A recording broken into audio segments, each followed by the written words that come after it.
Hi, Michael. I'm very happy to see that you've written us more essays. I see we've got the flow chart, so let's go to it straight away, okay? Okay, let's see. This flow chart illustrates how 5 types of tea are made from fresh tea leaves. The 5 categories are white tea, green tea, oolong tea, black tea, and scented tea.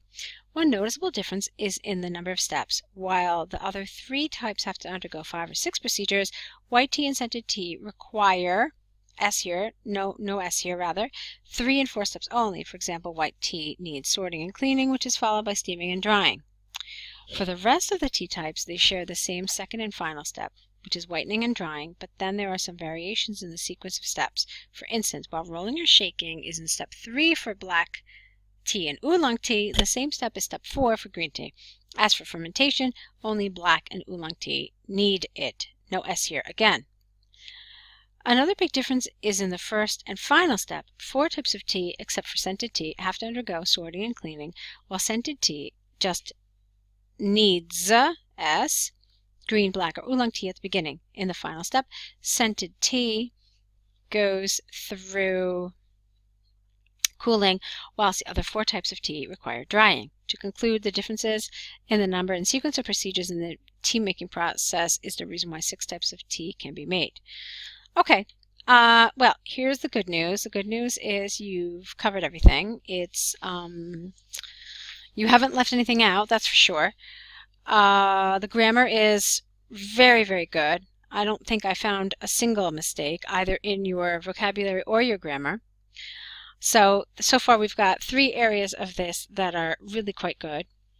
If I had to make 2 comments here that I think kind of reflect the problems in this task 1, it would be number 1, your overview. It's a little too detailed. So one noticeable difference is in the number of steps. While 3 of the teas have to undergo 5 or 6 procedures, white and scented tea require fewer steps. Okay? Or again, even like a broader kind of statement. So something like I would have actually said something like this: while all teas share to some extent the same processes, white tea is clearly the least complex. Okay? That's one way you could have done it, because it's really a big difference there. I mean, white tea has really, as you said before, only 3 steps. Okay? It's hard to say that scented tea only has 3 steps because, I mean, its initial material here is green, black, or oolong, which we already know has many steps. Okay? So, for me, this is probably what I would have said. I would have said that they all share at least 1 or 2 steps, but white tea is clearly the simplest. Or you could have said that of all the tea types, oolong is the most complex. So something like that I think would have made a good and relevant overview here. I do in fact feel that you got too much into detail here when you started talking about which tea has 3 steps, which tea has 6 steps, so it's just too detailed. And when you do something like that, it ceases to be an overview. Then it's just part of your detail paragraph. Okay? You did kind of save it, because an examiner could look at this and say, well, that's not an overview, that's just a detailed paragraph. A detailed paragraph. You did kind of save this because you had a conclusion, which somebody could also say, well, you know, the overview is here. The differences in the number and sequence of procedures in the tea making process is the reason why 6 types of tea can be made. Okay, maybe this could be considered an overview. Sure, why not? So that's just it. Now, the other area that I found a little difficulty with was the organization of your ideas. Okay, you talked about them all sharing the 2nd step and the final step and then the 3rd step and then the 5th step, and then that for me became very difficult to follow. So it would probably be an issue of coherence and cohesion.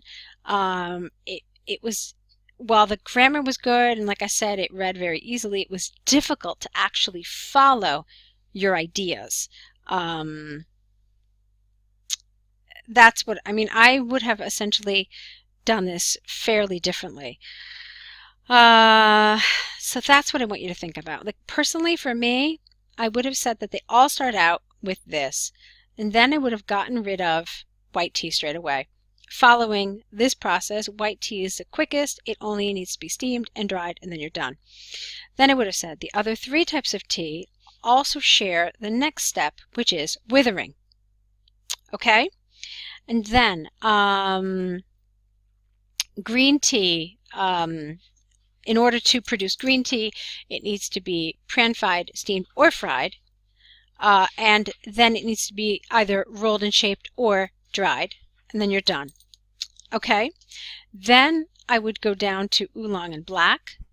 And I would say once these are both withered, and then I would basically describe these, okay, quickly.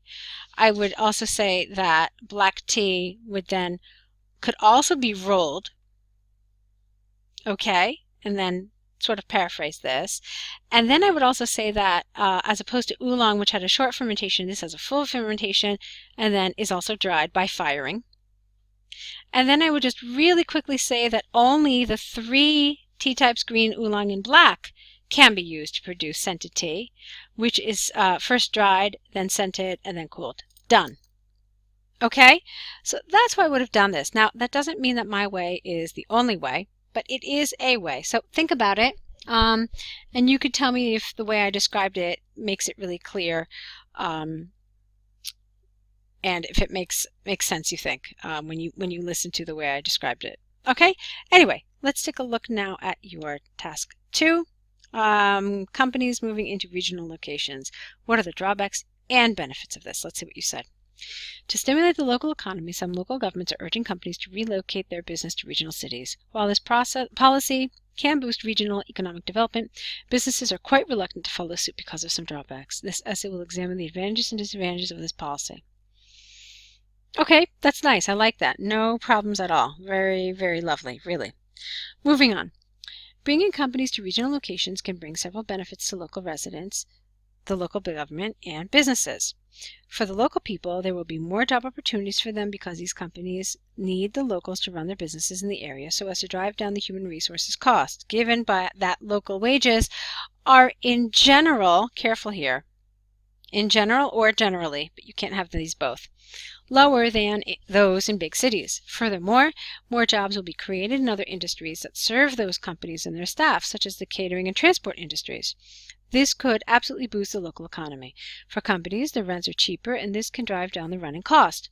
For the regional government, the profit tax from companies and the increase in salary tax from the local people can provide a regular source of revenue. Lovely, lovely, lovely. Well thought out, excellent ideas. Grammar, perfect. Vocabulary, perfect. Well, okay, yeah, there was a little problem here with in generally. But other than that, it was really, really good. Okay. In spite of these advantages, some businesses have reservations, I have reservations about this. Yes, have reservations about moving to regional areas. Their major concern is that they may lose their clients once they move away from the metropolis, as few clients are so loyal that they are willing to travel great distances to use the service of these firms. Another worry is that the infrastructure in the local areas may be worse than that in major cities, and this can make it difficult to run business. For example, the poor internet connection can harm the business of IT companies, and the lack of a good transport system may hinder the flow of goods and people. Perfect, perfect, perfect. In conclusion, the idea of moving companies from cities to local areas can definitely improve the local economy, but the risk of losing clients and the inconvenience brought by inadequate infrastructure make businesses not willing to do so. I really enjoyed this. I really liked this. There were so many areas of really nice advanced grammar, really great cohesion. You've done a lot of lovely things here like this. Not willing to do so is beautiful. A lot of pronouns here like this. Let's see, another worry. This was really nice. It's another great aspect, another great example of cohesion. You did something else than those in big cities. So really, really, really beautiful. So definitely a high-scoring essay in terms of coherence and cohesion. I think you really supported everything very well. The grammar, the vocabulary, I mean, any sort of lapses are minimal. It's been well done, and I really enjoyed it. It was a great essay here. So there's really not a lot to correct, but still I would like you to do so. So go ahead and correct these essays, add to your error correction list. Think about what I said in terms of this. Okay, think about what I said in terms of your task 1. That for me was the weak link, obviously, in this set of essays. Your task 2 was fantastic. The task 1, I told you, even though it was great in lots of areas, there were little problems. There were some problems in terms of how easy it was to follow. So go ahead and make those corrections, and I'm looking forward to see what you will do next. So good luck, and I will be waiting to see your next set of essays.